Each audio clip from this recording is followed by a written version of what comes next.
Hi, I'm Jennifer Hancock here. I'm a humanist and founder of Humanist Learning Systems and author of several books about humanism. And today I want to talk to you about the value of the Socratic method, right? The Socratic method is named after Socrates, the great humanist teacher from Greece. And basically it's a method where you explore an idea by asking questions. My dad always called this playing devil's advocate, right? Where we would say something, we would hold an opinion, and my dad would challenge it, and he'd play devil's advocate. It's the same thing, all right?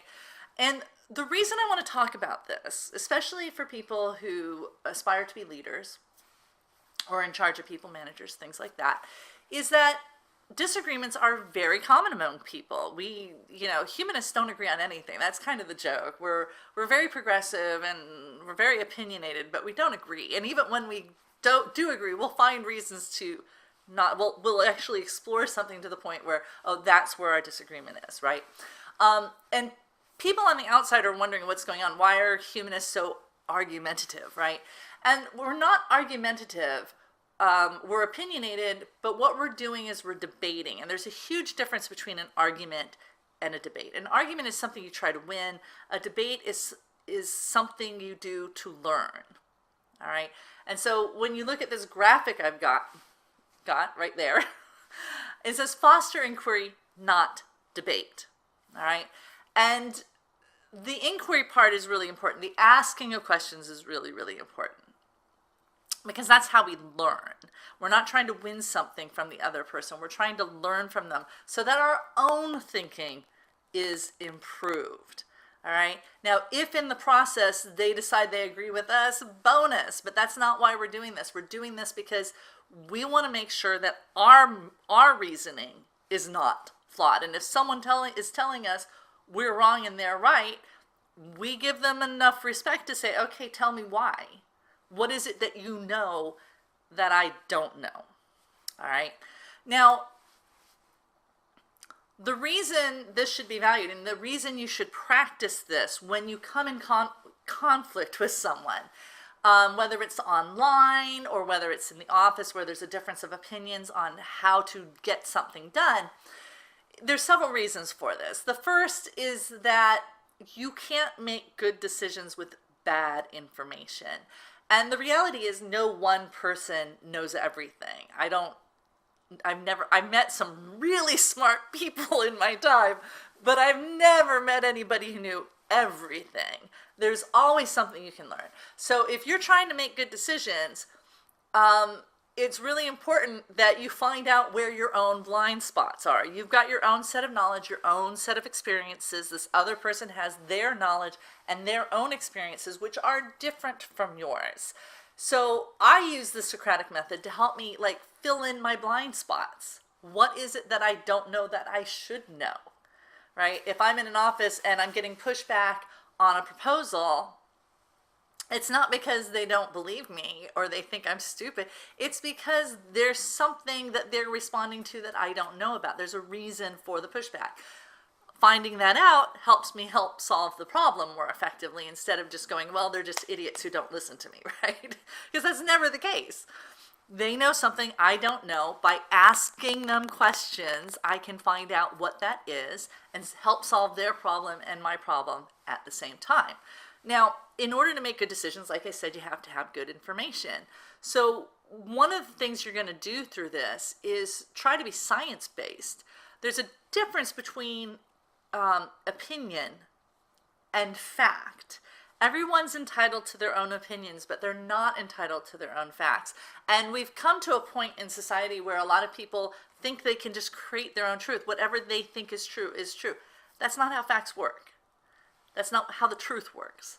All right. We can take a set of facts and have different opinions about what those facts mean, but we should never be debating about what actually happened. And we can find out what actually happened. And if someone's telling us that we don't know what happened, it's upon us to say, okay, what is it that you know that I don't know? What does the science tell me? If it's really about fact, then we can use science to help us judge whether or not my understanding of what is true is correct or whether the other person's is true. And so, what is the evidence? You're telling me something. I'm finding it hard to believe that that's true. So give me the evidence. What is the evidence? That's the question. What is the evidence for this? You're asserting something to be true. Present the evidence, please. That's a question and therefore part of the Socratic method. So I wouldn't, it might turn out that they have no evidence and that they just have an opinion. But at that point, you can start asking them questions as to, why they have that opinion. Like, even beside the fact that they don't have facts, it might just feel right to them. And knowing that is also valuable information when you try to come up with a solution that'll work for them and for you. All right? But as much as possible, you want to ask them questions to find out if they have a factual basis for them or not, something that you didn't know or not. All right? The next reason to do this is so you can be professional, right? Yelling at someone and saying you're an idiot and you're wrong is not a professional way to deal with disagreements. And even if the other person is not self-aware enough to engage in a rational discussion and debate, that's okay. You can use the Socratic method to draw that information out of them by not saying, okay, I'm right, you're wrong, and what do the facts say, but to ask them questions to better understand and to ask them to clarify what it is they're trying to tell you. Because if they're saying something and it doesn't make any sense, it makes sense to them or they wouldn't be saying it. So ask them to clarify, what do you mean by that? What exactly is that? I've never heard of this before. Can you tell me more about it? That's a much more professional way to deal with people who aren't even being professional than it is to just argue with them, right? Which everybody leaves an argument feeling like that was horrible, right? Professional people don't behave that way. They ask questions and they find out what the other person's thinking.